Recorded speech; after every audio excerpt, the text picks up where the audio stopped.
दोस्तों, हाल ही में देश में चुनाव आ रहा है बिहार राज्य में। और वहाँ पे सभी राजनीतिक पार्टियां अपनी अपनी तैयारियां कर रही हैं। और यही तैयारियां में ऑल इंडिया मजलिस इत्तेहादुल मुस्लिमीन, जो कि एमआईएम पार्टी है, वो भी तैयारियां कर रही है पुरजोर से। और वहाँ पे आदिवासी, पिछड़े, दलित और शोषित वर्ग के जो लोग हैं वो इस बार एमआईएम पार्टी में बड़ी तादाद में जा रहे हैं। दोस्तों, कहना यही है कि बिहार में पिछले कुछ वक्त से एनडीए की सरकार जो कि चल रही है, यानी कि बीजेपी, जेडीयू और एलजेपी की सरकार। तो दोस्तों, यहां पे देखने वाली बात यह है कि क्या राजद यहां पे अपनी सरकार बना पाएगी। और सबसे बड़ी बात यह है कि एमआईएम पार्टी के राष्ट्रीय अध्यक्ष बैरिस्टर असदुद्दीन ओवैसी साहब, जो कि पिछले कई वक्त से कह रहे हैं कि हमें यूपीए यानी कि महागठबंधन बिहार का हिस्सा बना लीजिए, ताकि वहां पर सेक्युलर वोटों का बंटवारा न हो।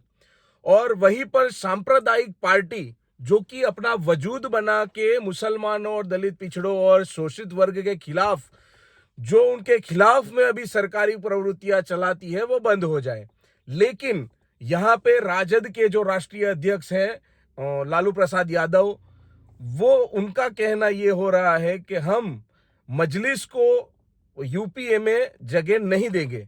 तो जिससे क्या होगा कि एमआईएम पार्टी यानी कि बैरिस्टर असदुद्दीन ओवैसी साहब, जो काफी वक्त से यही कह रहे थे कि हम सब मिलकर लड़ते हैं, और जो सांप्रदायिक पार्टी है यानी कि बीजेपी पार्टी है, उसको हरा के सत्ता से उसको दूर करके लोगों का भला करने का काम करते हैं। लेकिन ये राजद वालों को इतना घमंड आ गया है, ये लोग ये सोचते हैं कि इस बार महागठबंधन की सरकार बन जाएगी, और वो भी मजलिस को दूर रख के, यानी कि मुसलमानों को साइड में रख के राजद वाले सरकार में बैठ जाएंगे। तो ये उनकी बहुत बड़ी गलती है।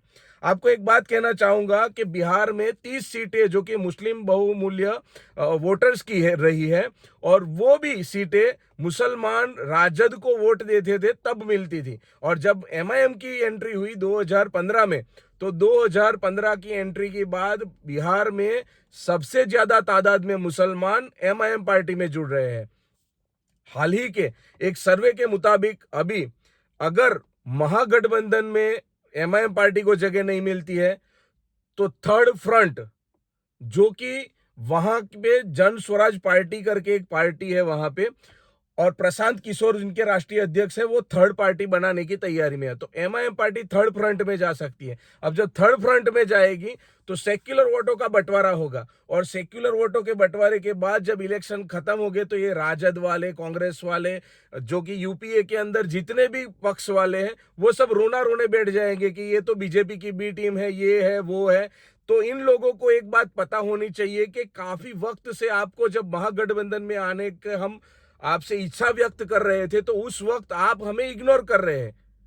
बैरिस्टर असदुद्दीन ओवैसी साहब को आप इग्नोर कर रहे हो, और आप उनके ऊपर इल्जाम भी लगा रहे हैं। तो ये बात गलत है, क्योंकि अब की बार जो होने वाला है, वो मुसलमानों को साइड में रख के आप कुछ भी राजनीति नहीं कर सकते।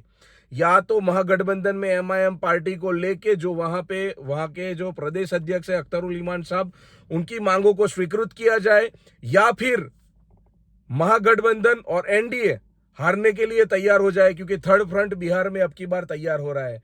और जिसके बाद में क्या होगा कि ये जो यूपीए वाले या महागठबंधन वाले हैं, ये लोग आपस में रोना रोना चालू कर देंगे कि ये तो बीजेपी की बी टीम है, सी टीम है। तो ये बात फिर होने वाली नहीं है, क्योंकि ये महाभारत के वक्त की एक बात है, जो श्री कृष्ण ने भी कही थी कि अगर आपको बिहार में इलेक्शन जीतना है, तो आप 5 ग्राम मजलिस को दीजिए और 95% आप रखिए। यानी कि मजलिस की जो मांग है, जो मुस्लिम बहुमूल्य सीटें हैं, तो वो सीटें उनको दी जाए, यही एक उम्मीद रखते हैं। और आपके सामने मजलिस दोस्ती का हाथ बढ़ा रहा है, तो दोस्ती के हाथ की स्वीकृति कीजिए, वरना यही हाथ कल उठ के आपकी गिरेबान तक भी आ सकता है। आप मुसलमानों की कम तादाद देखकर उनको दबाने का जो काम कर रहे हैं वो नहीं कर सकते।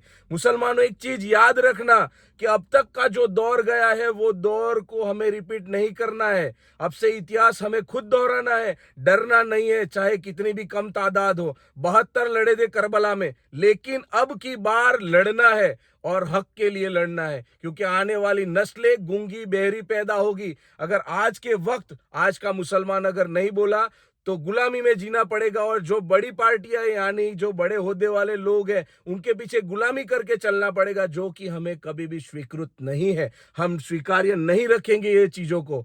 एमआईएम पार्टी को बिहार में ज्यादा से ज्यादा सीटें मिले, महागठबंधन में जगह मिले, जो कि 2 महीने से कंटिन्यूज अख्तरुल ईमान साहब और बैरिस्टर असदुद्दीन ओवैसी साहब जो कह रहे हैं महागठबंधन में जाने के लिए, लेकिन लालू प्रसाद और कांग्रेस पार्टी जो इनको इग्नोर कर रही है, ये चीजें न हो और बाद में इलेक्शन के बाद अगर पछतावा होगा कि बी टीम है और सी टीम है, उसका कोई मतलब नहीं रहेगा। तो जिसके तहत सांप्रदायिक पार्टी को सत्ता से दूर करने के लिए महागठबंधन के अंदर एमआईएम पार्टी को जोड़ा जाए, यही उम्मीद रखते हैं हम।